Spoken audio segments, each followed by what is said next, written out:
right, and then I'm going to just switch it on over to our main man here, Peter Scott. Well, I'm not the main man. With Sochit. Sochit is the main man. And that's him. And my son Jake and I in front of the shit house at Conneaut Creek Club. Years ago, yeah. Yeah, it must have been.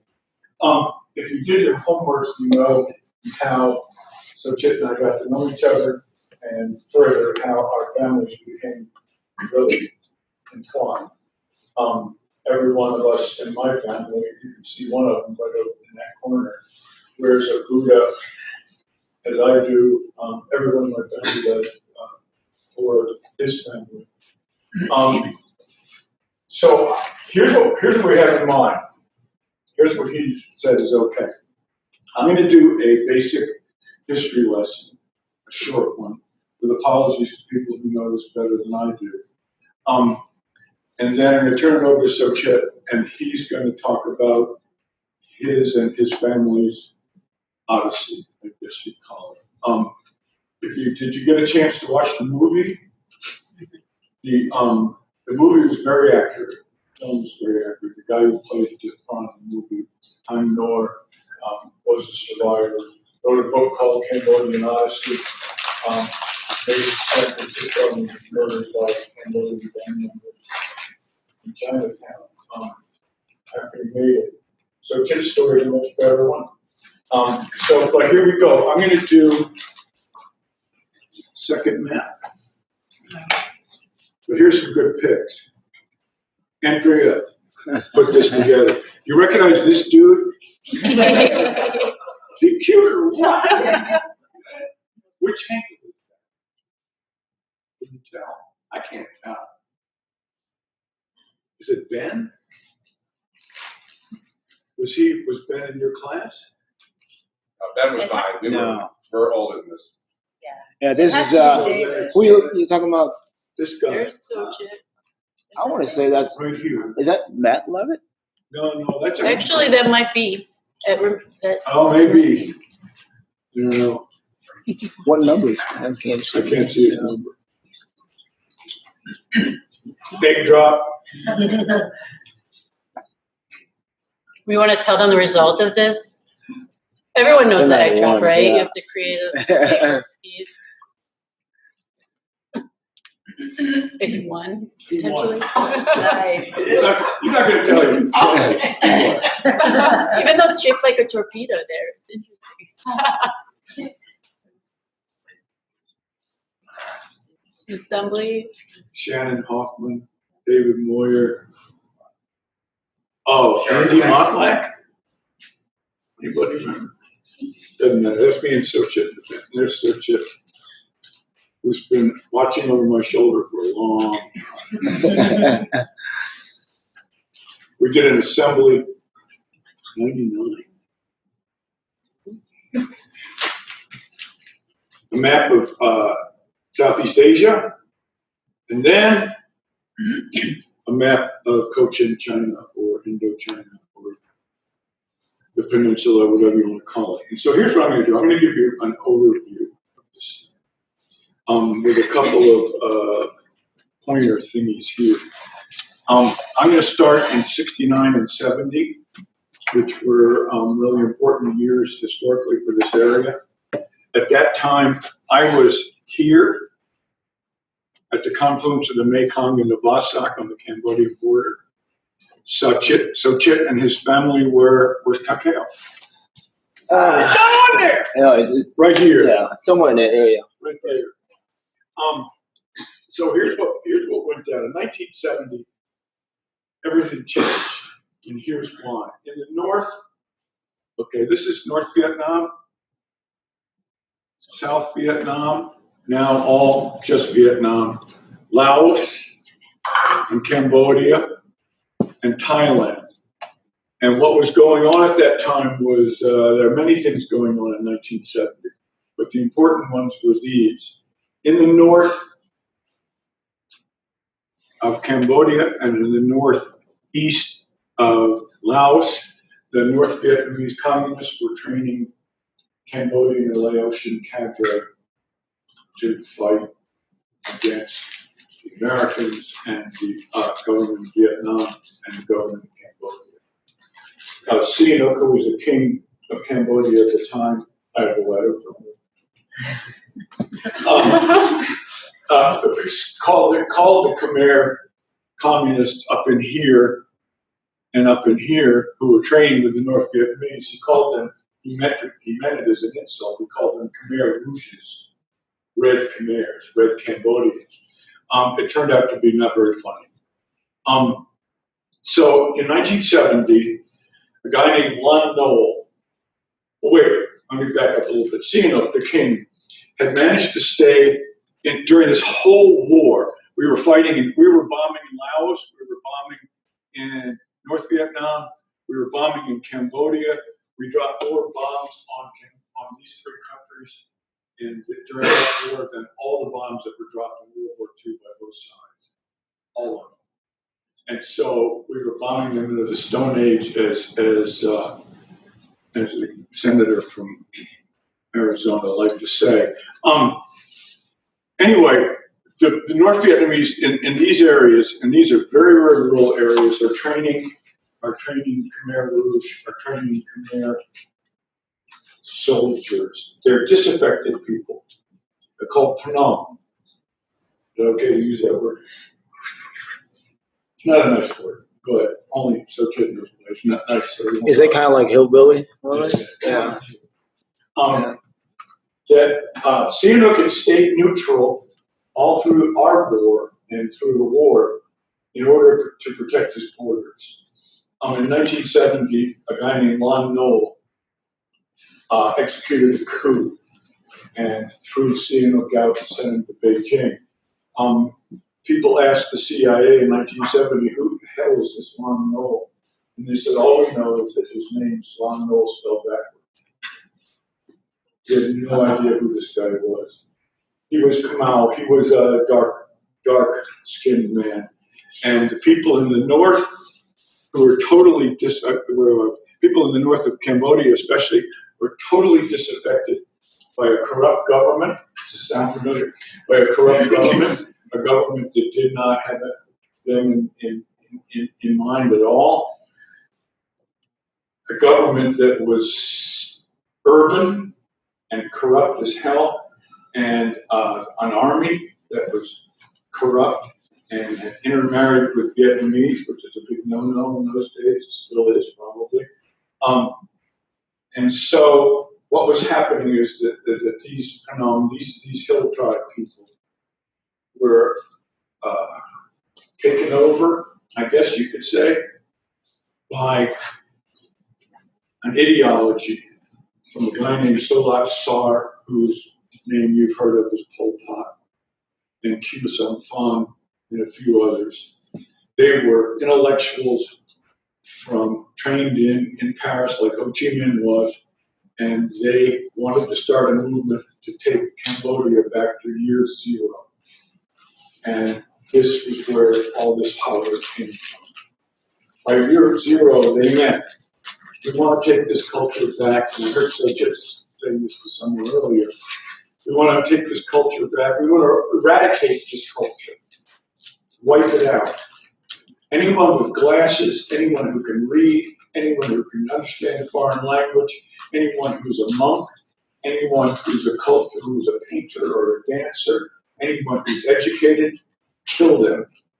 Kill them all, so that no one's left but ignorant peasants whom we will send into the fields. And this is where Sochit's story comes in. We will send them. They emptied the cities, and we'll send them into the fields and change this culture entirely, wipe it out entirely. And along with it, 2 million of 8 million Cambodians would die. So at the same time, this guy Lon Nol, who we America liked, took over. Hey, Professor, one quick question. Sure. What happened to the military during this? Did it Good question. And we decided earlier before this that we'd like to encourage you guys to ask a question just like this. The military, the Cambodian military, Yeah. they were so corrupt at this time that when a company commander fielded a company that on the records was 210 men, he was collecting salaries for 210 men, but he was fielding 20 or 30. He was a warlord. He had 20 or 30 guns. The warlord I knew, Chauks, did the same thing.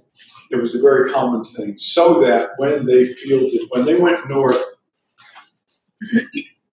from Phnom Penh to meet the Khmer Rouge who were coming south, they were totally undermanned and so corrupt that they had no ammunition. They were doing what the Vietnamese I worked with a long time ago were doing. They were firing their 105s and their 155s, these are howitzers, big guns, firing them all the time, constantly. And I said, well, what the hell's going on? And they said, oh, well, the bad guys are out there and we're firing at them. There's no bad guys out there.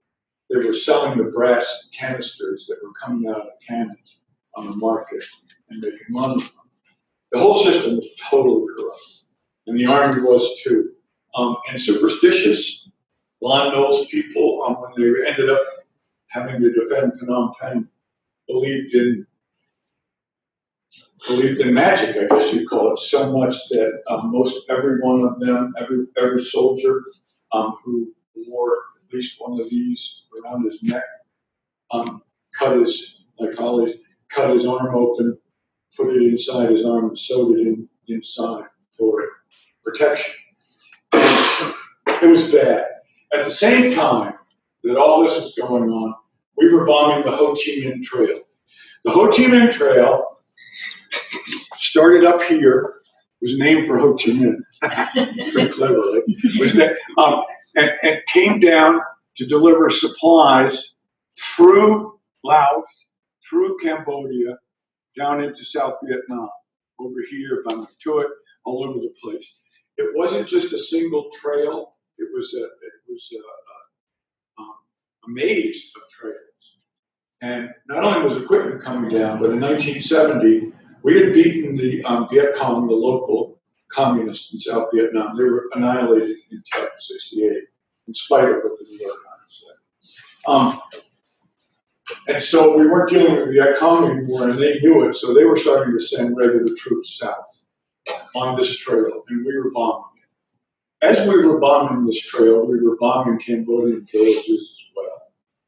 We were annihilating villages.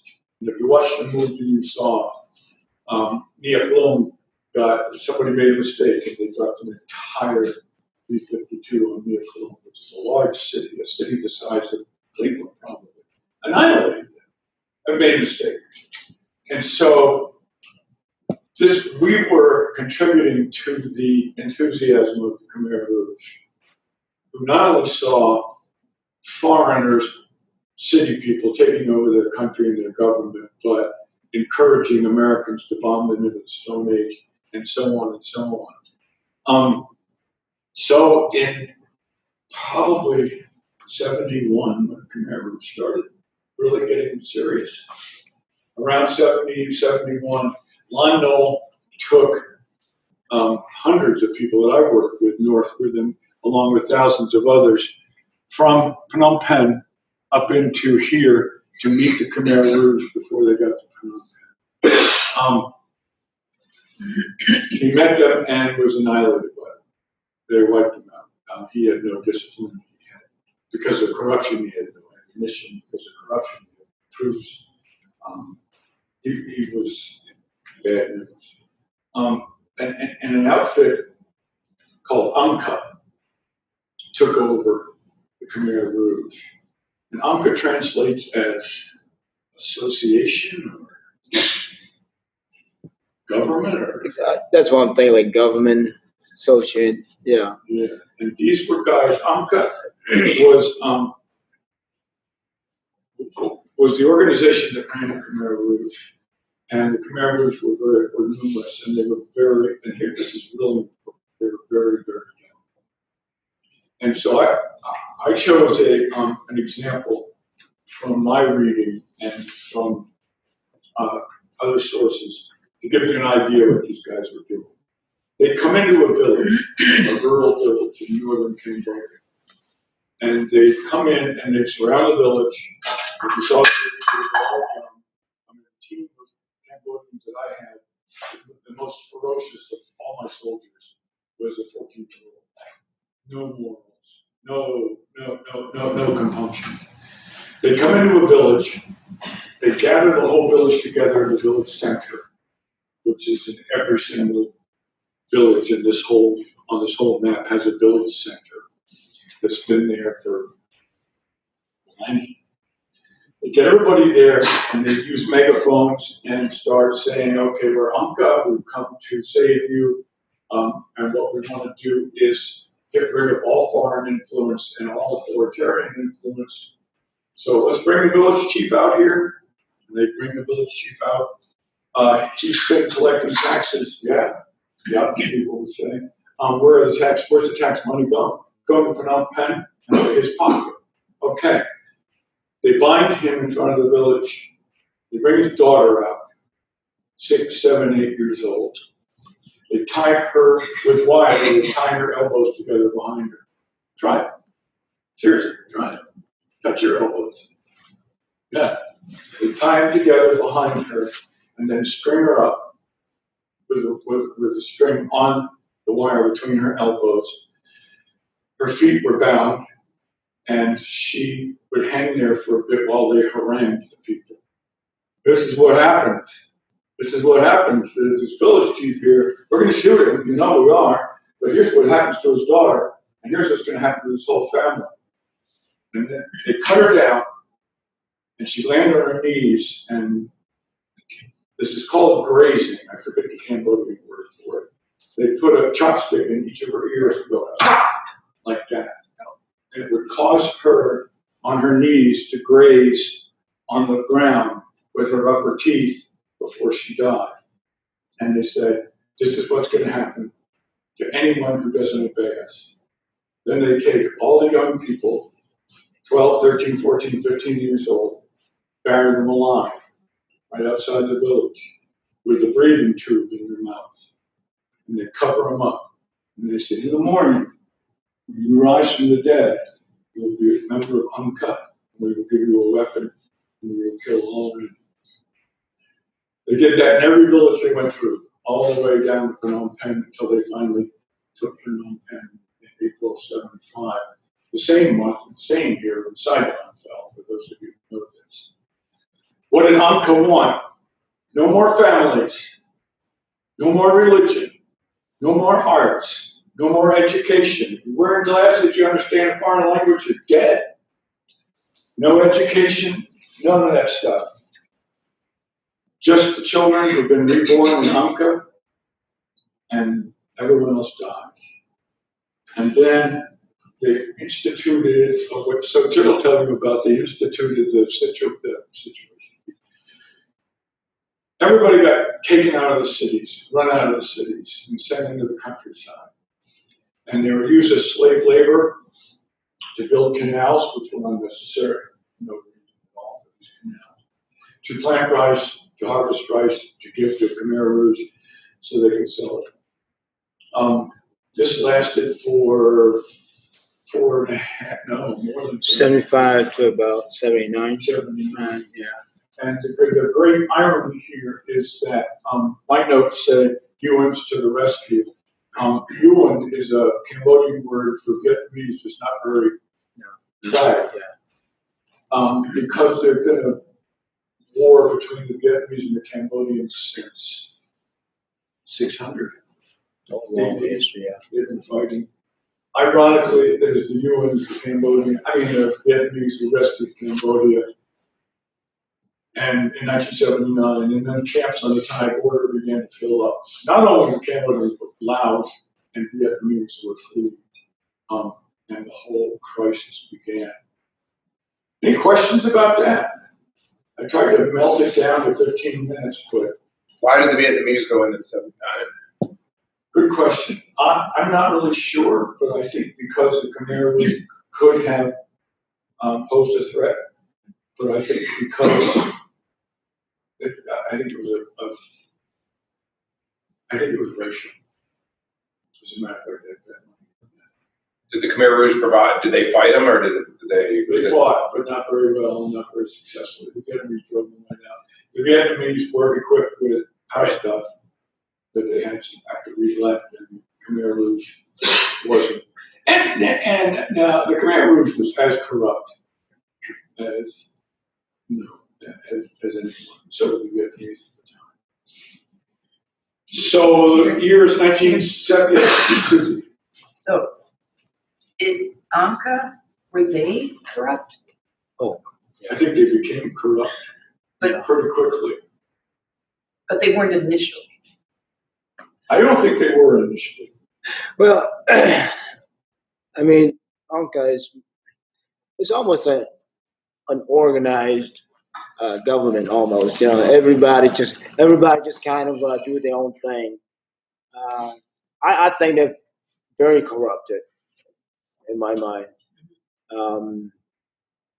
I mean, every little area is different. You know, there's a little bit different standard in this different area. You know, it's not. I don't think they're truly organized like it's supposed to be, like a well-oiled machine.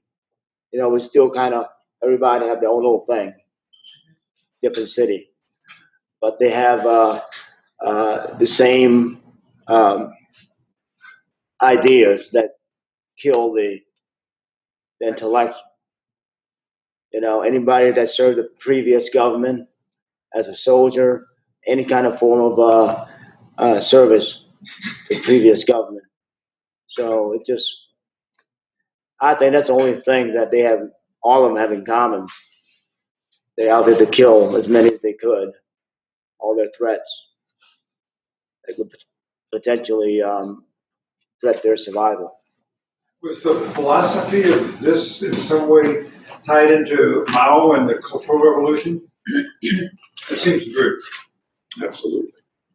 That's where they kind of got their. They studied in Paris, Ho Chi Minh as well as it did as well. Solat Sar, Pol Pot, and Khieu Samphan. Yeah. They were leftist intellectuals, gone crazy. And ladies and gentlemen, so Chip Song.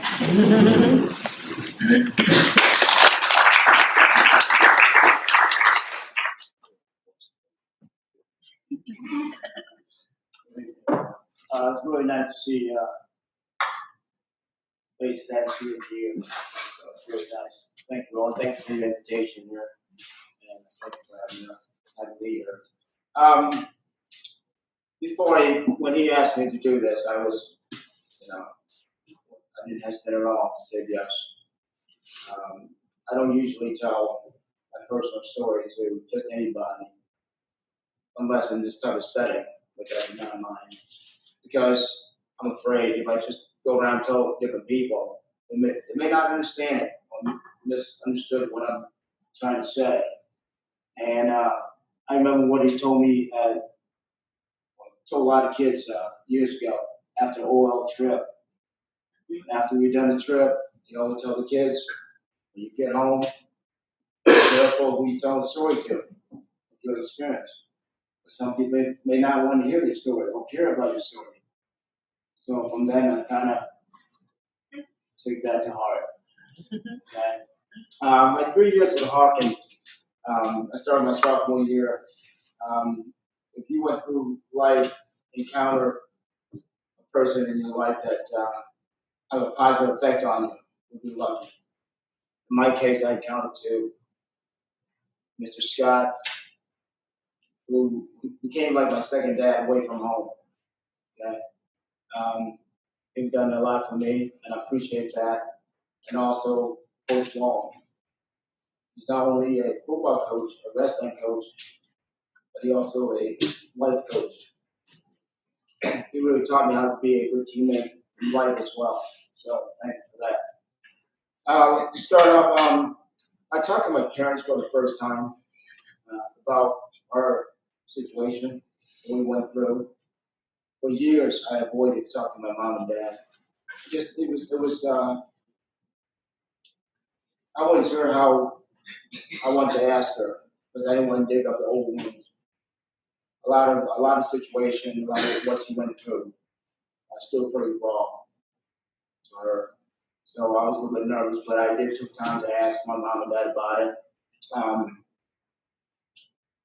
And I got a little bit emotional hearing her story. I truly,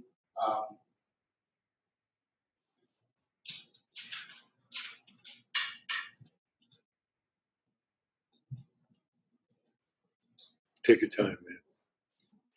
Don't spill my wine.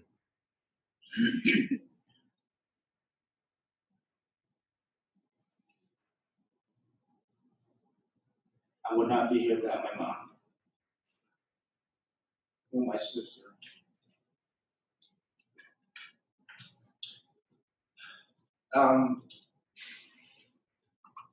Before the Khmer Rouge, let me tell you just a little bit about my family before the Khmer Rouge came into Cambodia. Our family we considered a middle class family. We were doing really well for ourselves. My parents owned a small little store, managed by my mom, while my dad had his own side job, business type. So my mom stayed home, managed the store, and watched the kids. It was 4 kids, myself, my oldest sister, who she lives in Brunswick, pretty close to me right now, and also my 2 little sisters, who no longer here with us. April 17, 1975, our lives have changed more than anyone can imagine. My younger sister was just born a few days old. On that day, April 17th, the Khmer Rouge came in and forced everyone out of their homes, us included, onto the street. And my mom didn't have time to make a last meal. They said, get out immediately. All your belongings will be looked after. Don't worry. So we joined in thousands of people out on the street. As they heard us in one direction. We don't know where we're supposed to go, what our final destination was. For days, we're walking with no food. And there were, How old were you at that point? I said, 3 years old. 3 years old. My other sister was 2, and one was just born a few days old. And my older sister as well. I think she was like maybe 5 or 6 years old. So for days, we're walking on the path, the sick and the weak left behind to die. It was truly the survival of the fittest at that time. Number of times I told my mom, I can't go on, just leave me here.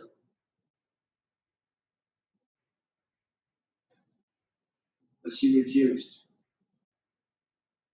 She begged and pleaded for me to continue. Somehow I did. After 2 nights and 3 days, we finally made to the final destination where we're supposed to be.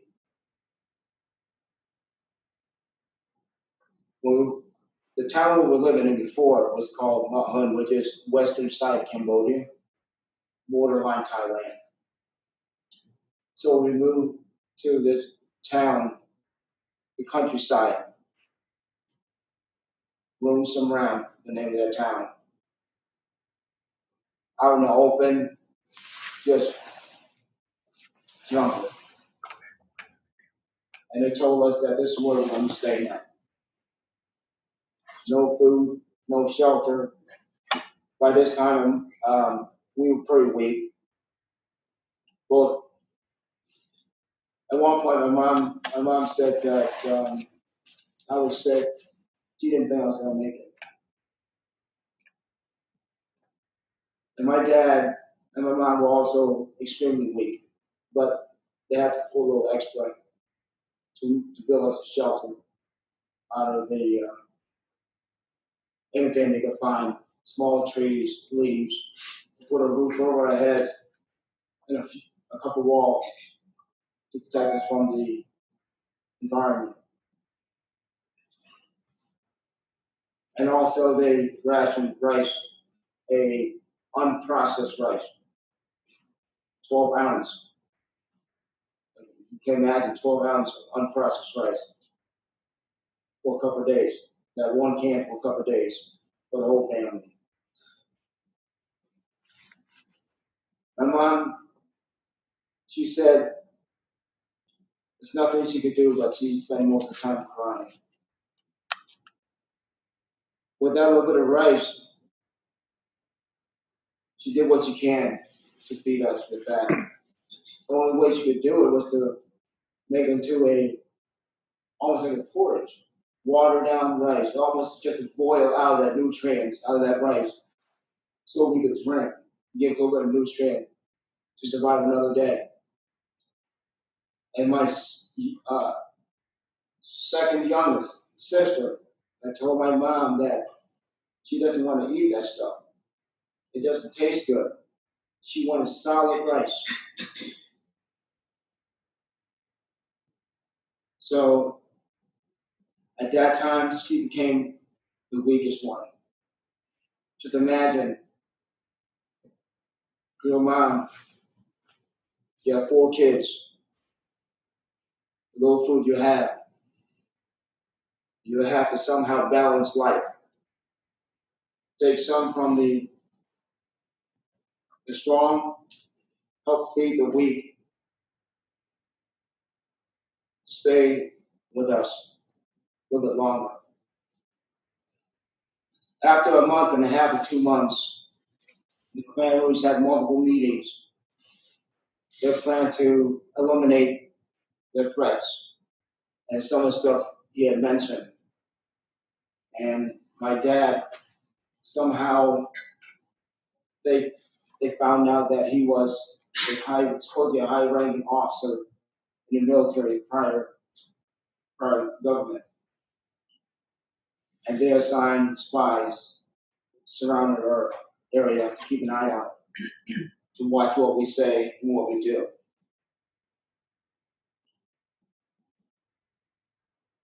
At one point, they lured my dad to the field. They told him they need him to work out in the field. On hindsight, he told me that could have been his time, supposed to be executed.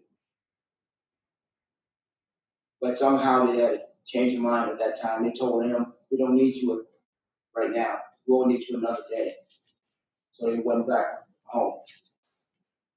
And he's still watching our house 24/7.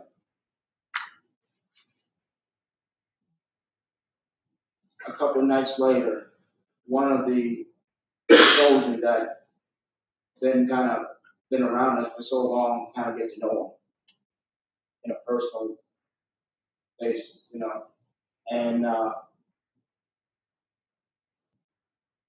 he had whispered to my dad's ear and said, either tonight or tomorrow, it's going to be your turn, so you might want to run. This is in wet season. It's a hostile environment in that area. So for him trying to take the whole family to escape would have been a bad choice, with all of us in danger. And with babies and stuff, it's not a good choice. So at that time, he made an ultimate choice that he will go by himself with one bad leg. He took off. He said along the way he's seen many dead bodies laying along the path on the way there. But he just kind of sneaked around and somehow made it past to the Thailand border for safety. But one of his friends didn't make it, got caught. And he'd been interrogated and named my dad was one of the people that had been escaped. Within hours, hundreds of soldiers had surrounded our place. And my mom been on the hot seat, answered some questions to what went on, what happened. Why didn't she notify the authority that he ran off? This is the important pivotal point where she could have answered the wrong way and we all would have been dead. Her survival instinct kicks in and she said, he's a disgrace to us and to all of us here. So pretty much downplay him as much as we could. The fact that my mom told him that if he truly loves us, he wouldn't take us with him. We did not know that he ran off, and he's a bad person, and he ought to be caught. I think right there that truly saved us. But they still need to interrogate my mom a little bit further. So they kept us in a jail cell overnight, and then transfer us to another jail cell a little bit further down to another town to be interrogated by a higher ranking Khmer Rouge. So we took the whole family, went to a place, locked us up for 3 days, interrogate some more, and then finally they must have realized, waved her and said, she's no threat. So he took us to another town that's going to be our permanent place to stay. She said when we got off the canoe or boat, and he told my mom to take her kids, in her mind she thought that was it. That was it. They're gonna kill us right there. But they didn't. So we got to this town. As soon as we got there, they gave us 6 pounds of rice. My mom was so happy. She called us in, all the kids, said, kids, we've been blessed. She was really happy. I said, finally, this could be the beginning of our good life. That was very short coming. About 2 months later, it was too late for my 2 sisters.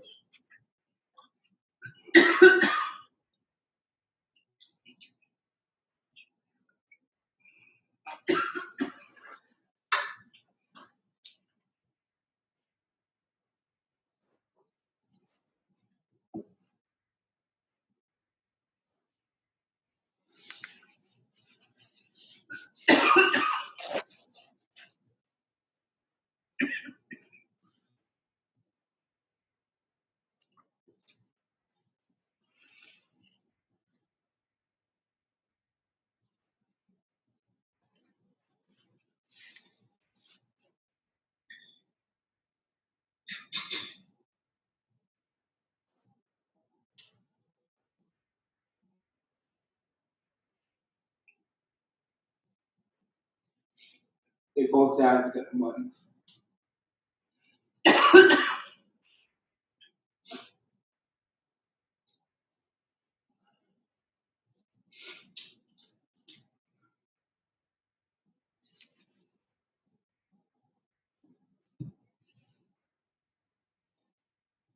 My mom wanted to go crazy. She really wanted to go crazy. But she couldn't. She still had me and my other sister.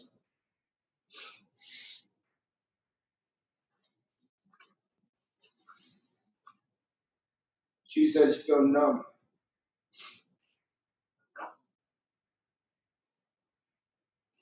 She didn't know what else to do. She just tried to go on the best that she could.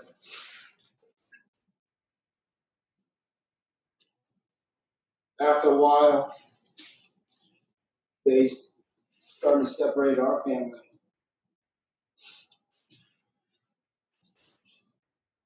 They had sent my sister to a different camp where all the girls would be. At this time, my mom had been sent to women's camp.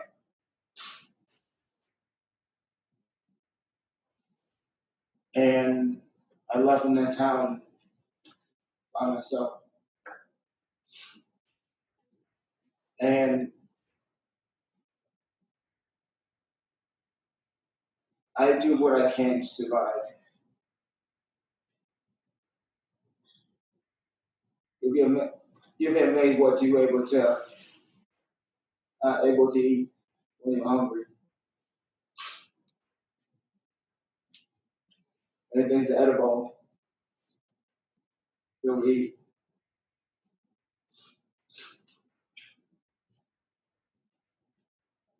From raw plants,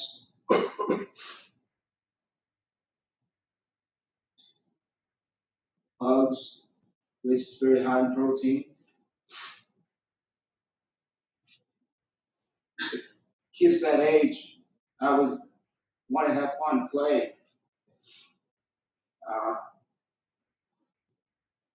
I remember how to make a toy for myself out of bamboos. It's almost like a BB gun. I'm thinking if I get a chance to make it again, I still could do it. And by the time I was 5 years old, they said I have to work out in the field. Meanwhile, my mom, she works 18 to 20 hours a day of hard labor. And she told me that to still keep a watch on her constantly. So she got to watch what she says, what she's doing. And they also try to force her to marry somebody that she doesn't know. My mom told them that I'd rather die than to do that. My mom is a very loyal person. She said she refused to cut her hair until she meet my dad again. But at this time, we don't know if he's alive or not. And my dad, pretty sure, not sure if we're alive or not. So here I am in a town, roaming around by myself. If you don't work, you will not get any food, which I skipped a lot. Making that toy trading for food was my skill.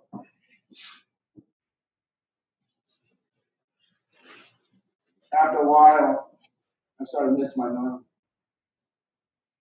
Me and a couple other boys, we decided to maybe go find our mom to visit. We don't know where they are, but we think if you just go in that general direction, you might find them. So we set out. Halfway, middle of the night, be restless someplace, and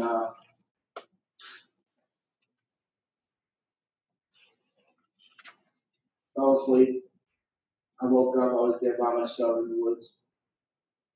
For a kid, it's quite scary. You start seeing eyes come out of the woods, like animal, just my imagination, monsters, whatever you thought of. But I have to walk back. I can't go any further. I have to walk back to the town. And I remember I was so scared, but I can't yell or scream. I have to talk to myself that what I'm seeing, what I'm hearing, is not real. It's almost like you learn how to take control of yourself. Don't let your mind fool you. So I went back. I slept on a table where it's like a long picnic table where when mealtime, that's where everybody sit. I just lay there, and the person in charge of that place said, "What are you doing here? Go home." I don't have a home. But I remember my mom told this one lady that keep an eye out for me. So I went to her house and stayed there. During in that area, there's a bell constantly. That's my phone, sorry. My mom. That's a bell that tells you it's time to go to work. That bell stuck in my head for years, even after I came to the United States, in school, and the bell tell you that recess time and whatnot. It was stuck in my head for years. But anyhow, somehow I managed to survive there for a few years. And after a while, I realized in my mind, I don't have a mom anymore. I don't have anybody anymore. So I blocked that off. I totally blocked that off.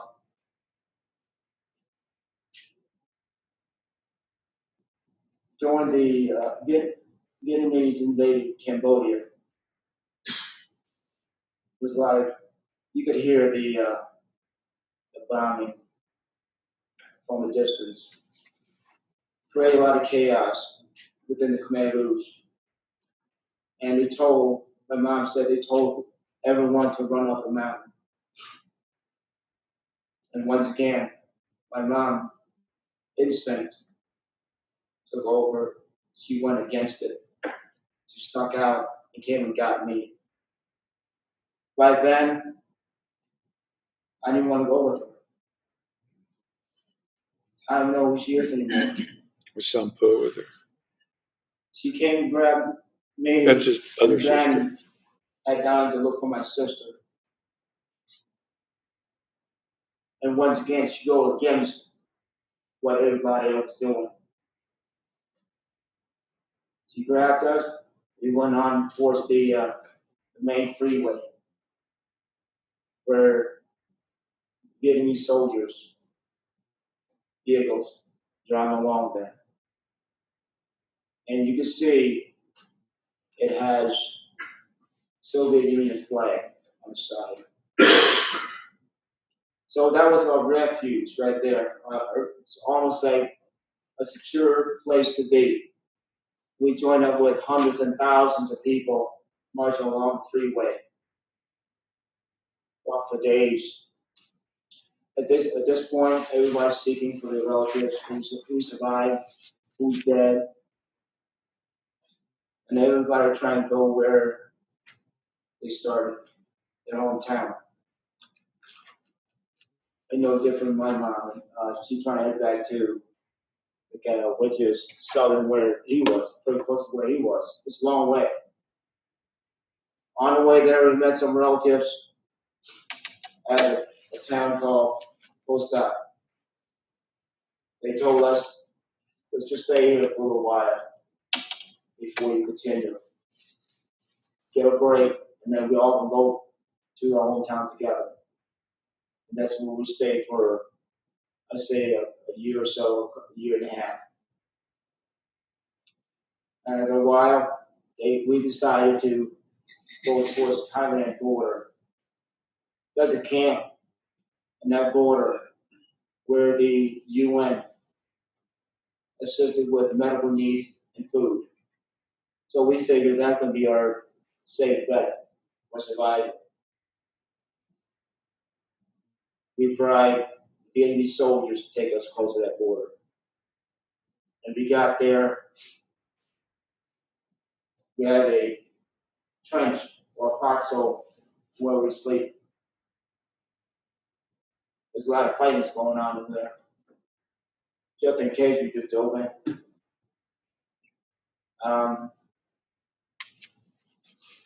We stayed there for a while. That one time the fighting got so bad that the refugees literally got running out towards Thai border. And along the border, the UN had trucks. They came and picked us up to rescue us away from the fighting and took us into the rescue camps called Cambodian. It was hundreds of thousands of Cambodian that were being displaced. At that camp where my sister ran into somebody that knew my dad was still alive, just by chance. And it took a while for the letters, the communication, the process, all those things that take place to somehow make contact with him. And he found a letter from a friend that left for him. He was on the way back from Cambodia looking for us. So he made some kind of arrangement to come see us, see my mom, meet my sister. And he came. And once again, I have no feeling, attachment, or anything like that. My dad was long gone in my mind. So my mom was a big deal. And she had told me, said, son, beg your dad not to go back. But he only stayed for 2 days. That's what he allowed, because he was in Thailand. And they gave permission to come see my mom and us for a couple of days. My mom said, please beg your dad not to go back. In my mind, say, I don't really care if he's here or not. But I said it anyway. I told him anyway.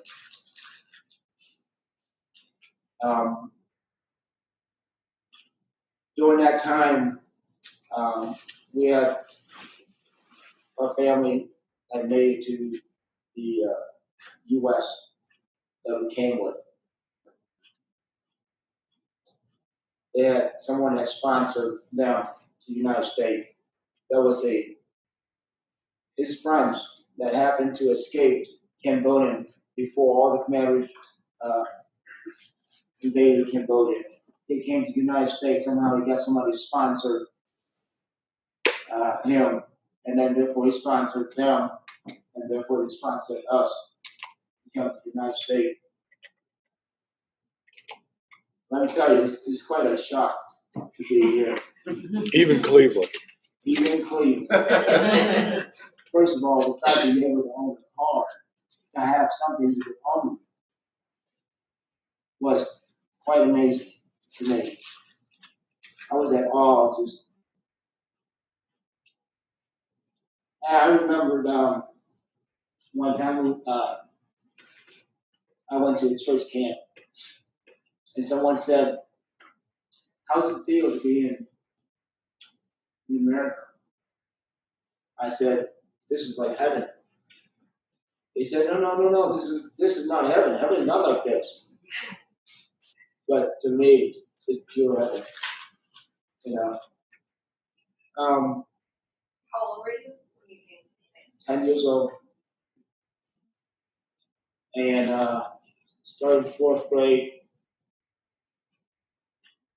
It's everything exciting to me. I was a very adventurous kid. I was not afraid to go places on my own, even though the lack of language. I always wanted to explore, meet new people. Just too excited to stay where you're at. And sports definitely my thing. I enjoy it. I mean, not good at it, but I truly love the competitions, you know. But in fourth grade, that's why I was telling you that every time the bell rings, my mind would boom. And then kind of like, okay, 4th of July, it's something for me to get used to for a while. Took me a few years to do that. But just everything is so, I almost go through mentally that process of converting myself that I'm okay over here, relax. Took me years to realize that. And I went to Cleveland Public School for quite a few years, and it was a place where you learn how to survive physically more so than you get education out of it. And I was one of those kids that I don't deal well with people picking on me. I will fight back. Till my freshman year, John Hay, which we lived in the West Side at that time. We were busing kids from West Side to East Side to West Side.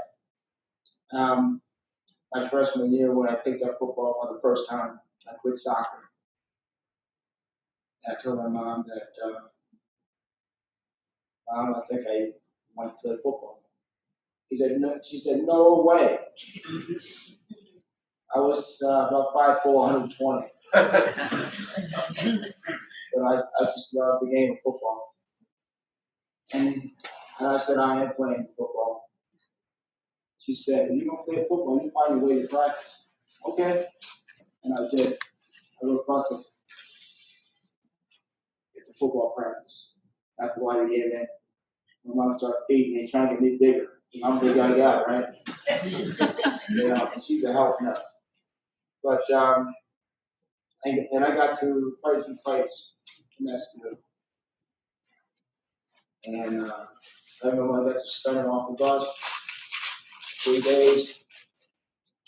One thing my dad told me, don't start a fight, if you fight, you better win.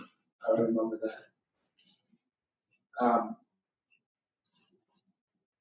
I got suspended for 3 days, and my dad didn't really do anything because he knew that I would never ever start a fight. It's all about protecting myself. And he said, son, try to avoid if you can. Find your way to school the next 3 days. And that was it. And after the school year, he said, we got to get you out of there. Started looking for another school. I must tell you, I never heard of Hawken School before. But I saw on the board something about Hawken School. And I thought I applied for it. Public school it's not very hard to get good grades. It's not very hard. I came to Hawken. It's very hard for me. It's very difficult. But, and I remembered, my parents were very strict, school. And I remember my grade had dropped. My dad said, "You can't wrestle. You're done." I told him, "What's wrong?" I think we were supposed to have a dual match or something. But what's wrong? In the middle of the night, he drove to my house, talked to my parents.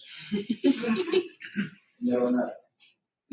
Made me promise my parents that I would do better in school. And they thought wrestling was a WWF type.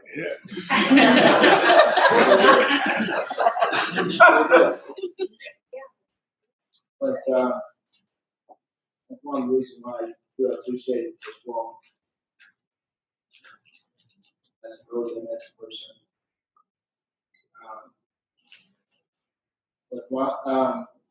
After Hawken, I really deep down I wanted to join the military, but I think my parents wanted me to go on to college. And I did anyhow, but my heart was not in it. I think after 2.5 years or so, I got out of there, moved out. I was very upset. I went to Mr. Scott. Right. So I decided to join the military, which I like a lot. Even then, my life was not completely stable. I'm still confused, don't know what I want. And my daughter pretty much set the tone for my new life. And after that, I realized I take life a little more serious, or my kids will pay the price. So, 3 kids later, I truly enjoy it. I have an 11-year-old, soon to be 11-year-old boy, 12-year-old boy, and a 15-year-old daughter. Enjoying my life. Very busy schedule, but I wouldn't have it the other way. I truly enjoy it. And I want them to have fun. Glad I got a chance to. So.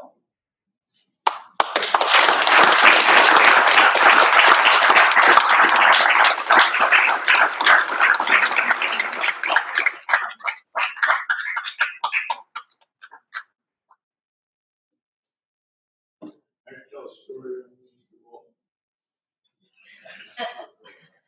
I got you nailed, so I have to say. A long time, not a long time ago, but a while ago, so children at Hawken. In the faculty room, a teacher who wasn't a pal of mine said, "Well, boy, we've done a lot for old Sochir, haven't we? Hawken's done a lot for that guy."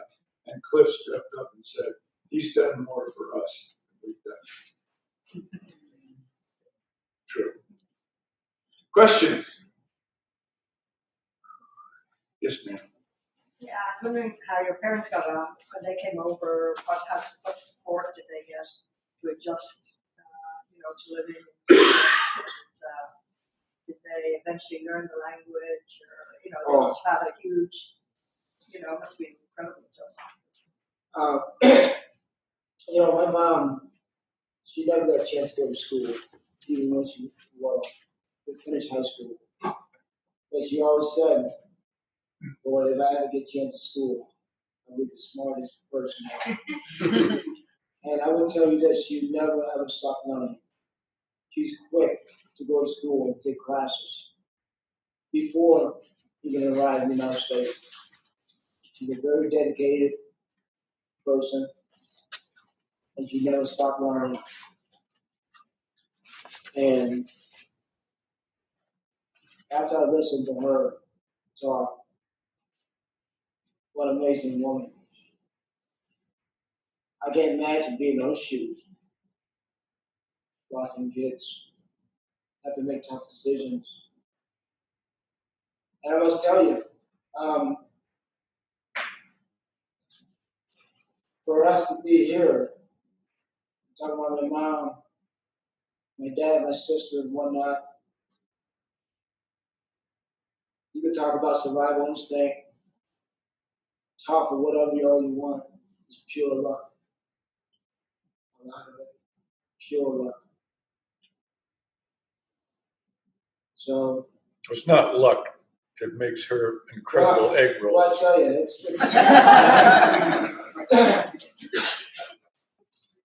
but until today, my mom, I think, when people ask who's your baby, she always said, I'm her baby. But really, there's two other babies. So until today, she always she's still treating her like a 15-year-old till today. You know, and I do not mind.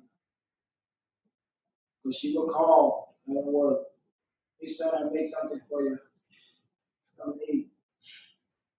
Oh son, it's gonna snow tomorrow. Make sure you try to be careful. She will call. You know. And she's the most generous. If I have to compare her, almost like Mother Teresa like. But she loved to share. A friend of mine caught a big fish from work, and he said, man, I always said, well, fresh fish, fresh this, fresh that.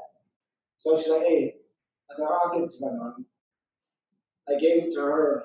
She chopped them in multiple pieces and called up all the friends. Hey, I got something fresh. You got to have some of this. And she loved to feed people. And if my friends come home, and I'll tell them you better eat, but if you don't, my mom get offended. She does. I mean, she loves to feed people. How did you end up in Cleveland versus Houston or any one of 1,000 other places? Well, I mean, it all started with Da and Kim Horn, who, to me, is almost like, I see them as brother and sister. They had friends that came over here before. They sponsored them, and therefore they sponsored us. And they were in Cleveland? They're in Cleveland right now. They're very successful. And you keep in contact with them? Oh, yeah. We find excuses to get together and eat constantly. So is there a large Cambodian community in Cleveland?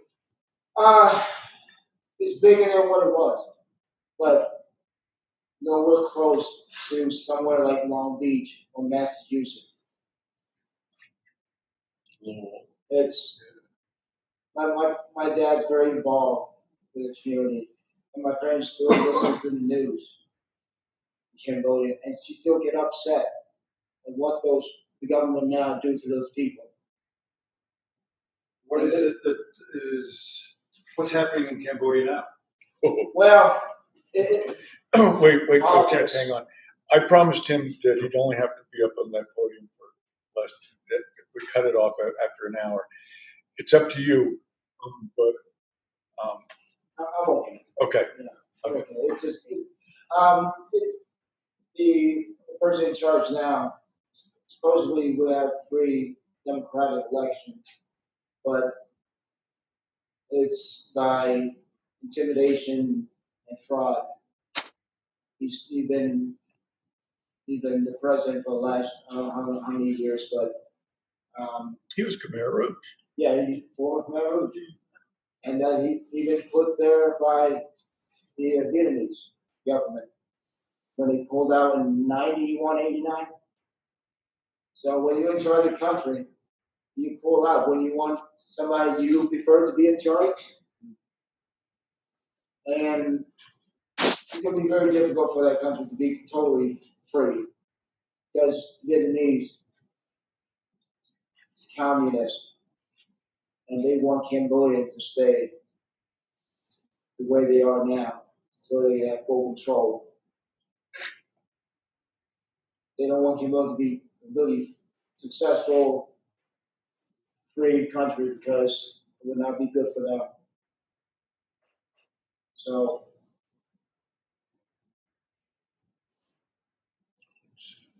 any more questions? One more, and then we're gonna let him go. Okay, Bobby, go. I wanted to share one story. Question, but you might not be the biggest guy, but I'll tell you what, because I don't think there's anybody better at a football huddle than this guy. He stand across the line and play defense, and he's playing fullback.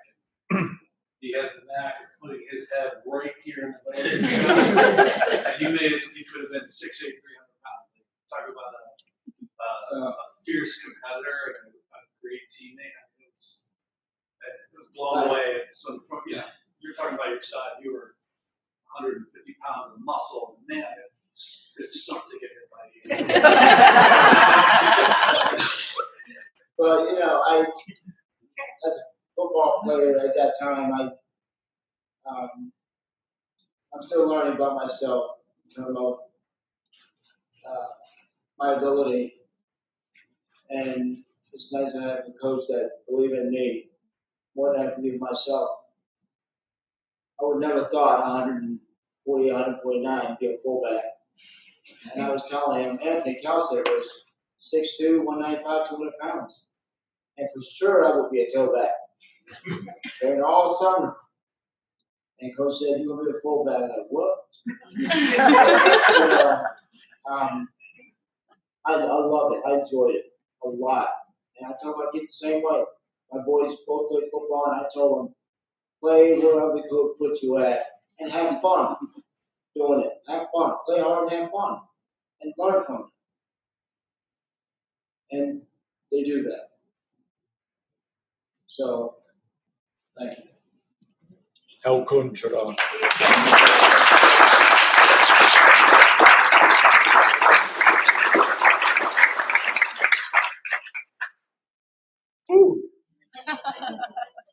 Now, you know how you greet someone in Cambodia and you say "Sok Sabai."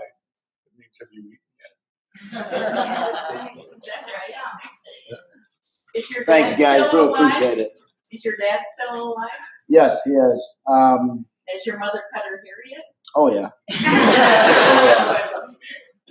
Yeah. My dad, even though he wasn't there all those years,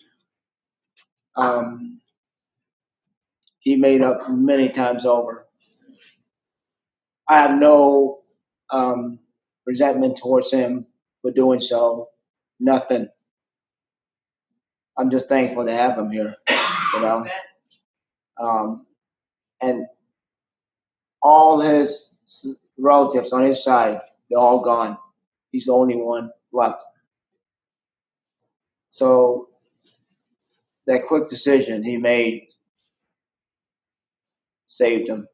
So Probably saved you too, because of his connection. He was targeted. If he was with you, you would have been also. oh yeah, I imagine if he's trying to sneak the whole family out with small babes to get caught, we definitely would have been gone just like that. And like I said, the person got caught after being interrogated. He wiped him and probably his whole family, I imagine. And once again, I am amazed how my mom able to just react in a survival instinct to save us. Here's a woman that have a very stress-free life, and all of a sudden get thrown into that and have to deal with 4 kids in that horrible environment. Now, probably much harder for my mom and my oldest sister, the fact that she probably experienced a good life before. So for me, I just kind of grew right into it. And I don't really remember the good. Is your sister in Cleveland too? Yes. And I just wonder all that stuff, how it would affect her emotionally, psychologically as well. I don't know how believe it or not, me and her, we don't talk in a sense about our past.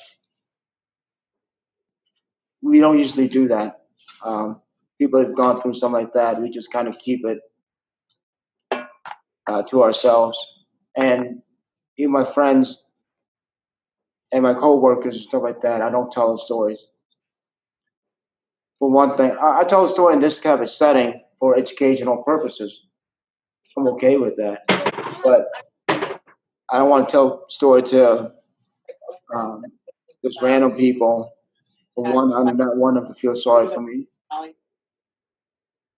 And I don't want to misunderstand what I'm trying to tell. And they may use that against me some way, somehow. So I'm real careful. Only, it's almost like want to know basis.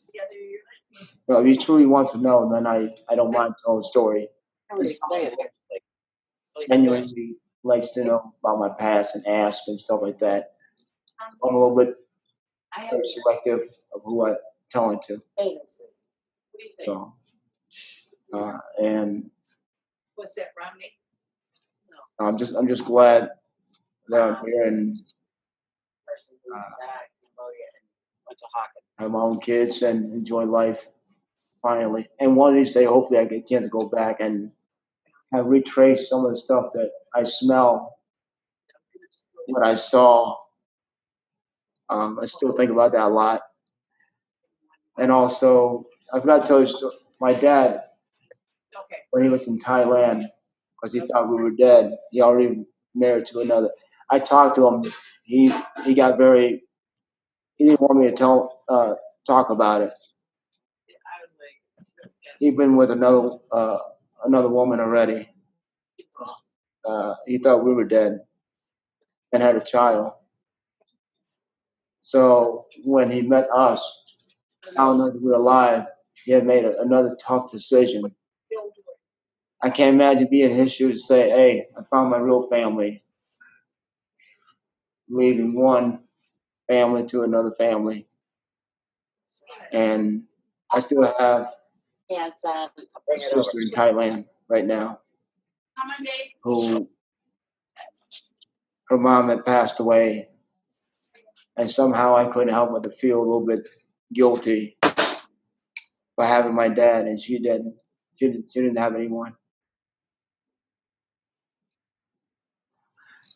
Thank you for sharing that.